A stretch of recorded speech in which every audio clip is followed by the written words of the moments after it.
Welcome to Drawlipar channel, and in today's video I'm going to show you how to record screen on Android. Now if you have built-in screen recording option in your phone, then you can record screen without any third-party apps. And if you cannot find screen recording option in your phone, then just go to Play Store. Now from here search for screen recorder and then open this app. From here tap on install, and after install open this app.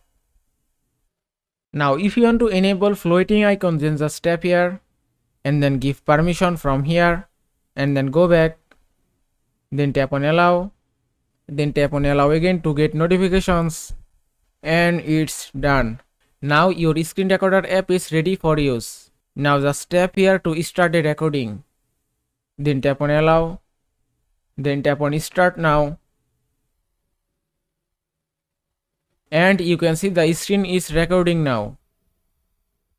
Here you can see a floating icon. Now just tap here to stop recording, then tap on this red icon, and the recording is saved. Now if you want to find this screen recording, just go to your gallery app, and here you can find your screen recording. And that is how you can record screen on Android. I hope this video was helpful. If it was, please give it a thumbs up and don't forget to subscribe.